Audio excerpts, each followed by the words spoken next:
We didn't change anything. So what are we doing? And I remembered having run across a poem, and I'm sure you've all, it's not a poem, an utterance. I remember having run across, you've all probably heard of Pastor Martin Niemöller, and my husband said, God, you can't carry that book. People are going to really start talking about you. Y'all thought the Glenn Beck 9/11 Truth stuff was bad. Now, you know, she's reading from this. But I went out looking for that poem. They came first for the communists. Do you remember? And I didn't speak up because I wasn't a communist. They came for the Jews, and I didn't speak up because I wasn't a Jew. And that's Pastor Niemöller, 1892 to 1984. Apparently uttered that initially January 6, 1946. And in looking for the source of that comment, I ran across a reference to this book. And the title, you know, you got me at hello. The title is They Thought They Were Free. And I thought, oh man, I got to read that book. This book was written by a man named Milton Mayer, M-A-Y-E-R. I think I've misquoted that. I think I've said Maynard in a couple of places. It's Mayer, M-A-Y-E-R. And it's called They Thought They Were Free, the Germans, 1933 to 1945. And you've heard me said too, if we don't learn from history, we are doomed to repeat it, destined to repeat it.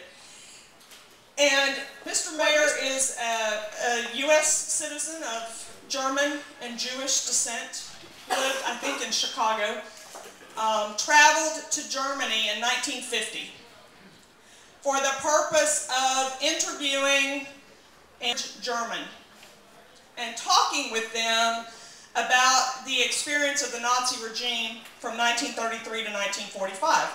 They thought they were free, the Germans, 1933 to 1945. And he travels to and lives in a small town in Germany, and he becomes friends with 10 Nazis, and he calls them my 10 Nazi friends. And he identifies people within that small community that he believes are representative of the average German, if there is such a thing. And he talks with them about their life experience, 1933 to 1945. And he did this in 1950. So it would be the equivalent of us saying today, tell me about the Bush years, or tell me about the Clinton years. You remember those years? And having a conversation and writing a book about it. Please don't think I'm comparing the Clinton years to the Nazi regime. That wasn't where I was going, and I'm going, uh-oh, I feel that trap coming already. That is one thing about a political campaign. You learn to kind of see that you're walking into those things, and sometimes it's kind of too late. You're like already there, and how do you get out of it? I'm not, because Bill, even though I am industrious, I am trying to rebuild a business. So I'm not all the way through the book yet, but I did manage to find it and have ordered it and got partway through. And there are a number of statements in here that I think are very compelling. He talks about, early in the book, talks about how we learn by example and basically at the school of nothing but examples. Men who did not know that they were slaves do not know that they've been freed. I talked about that during the campaign. I believed that we don't know how to live as a sovereign state. We have been so long under the influence of Washington, D.C. that has manipulated, of a government that has manipulated every aspect of our life, that if we were to get that overreaching federal government off of our back, we wouldn't know. We were like the frog in the proverbial pot of boiling water. We don't remember that we used to jump around free, and we don't know how to do that. So men who did not know that they were slaves do not know that they had been free. But I think the thing thus far that has been most compelling to me is this paragraph, and I wanted to share it with you tonight, and that's why I brought the book. He said, none of these 9 ordinary Germans, and even the 10th, thought then or thinks now that the rights of man in his own case were violated or even more than mildly inhibited for reasons of what they then accepted and still accept as the national emergency proclaimed 4 weeks after Hitler took office as chancellor.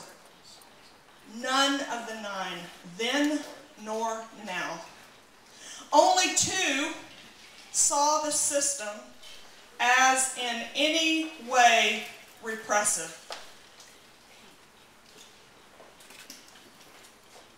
And we wonder why we keep voting for more of the same. If that is history, if that is an accurate account of what happened, and he points out that what happened in Nazi Germany was not an overthrow. The people demanded that kind of support. Do we not have people in our country and even in our own state that are demanding that the government take care of us? We're demanding that the government, and some of us are awake. 30% of the population, when we had the American Revolution, understood how to protect and preserve freedom. There better be a remnant here in Texas, but we've got work to do, and we've got a lot of work to do. And I think that this campaign that we have just engaged in, this We Texans campaign, this Debra Medina for Governor campaign, demonstrates to us a lot of things.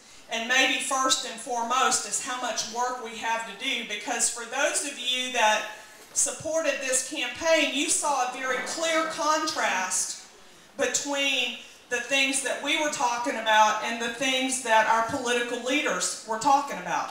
Big, big difference. Same party, big difference in the view that we bring to the table. We saw that one person can make a difference, didn't we? Not one that stood by themselves, but one who stepped out and had others join. And he talks about that in that book. The one man, when he says 9 of the 10, the 10th guy is a professor. And it's interesting to read. In fact, his is the only excerpt that I could find on the internet to quote from before I actually got the book. And he talks about analogizing the growth of the Nazi regime to a farmer in a field of corn. One day it's over your head. And it was a great visual picture for me, because for those of you that have been out to First Friday at our home, that little road that you drive out has cornfields on either side, and in a week or two we'll see the corn sprouted, and the next thing we'll know, we'll be driving home and all of a sudden the corn is 7 feet tall, and you wonder, when did that happen? I drive up and down that road every day.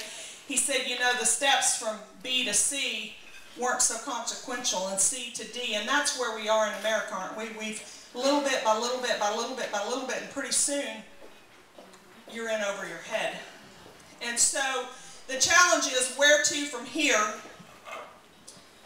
We've got a lot of work to do. One person doing the right thing can mobilize an army of people to support them doing the right thing.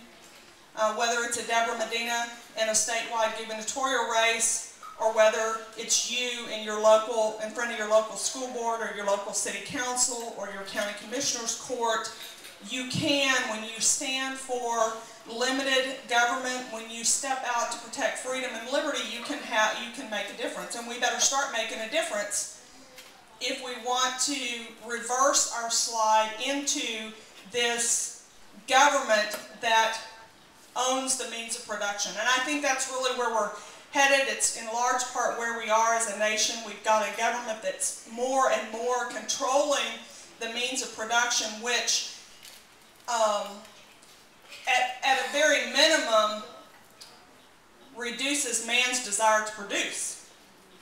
If what you produce is confiscated, you either hide it so they can't get it, or you quit producing. And so that's the path that we're on. We worry about being able to feed the hungry and care for the needy, and yet we are driving ourselves to a place where we don't want to produce the food to care for the hungry, because it's the means of production is our fruits of our labor are confiscated and taken from us.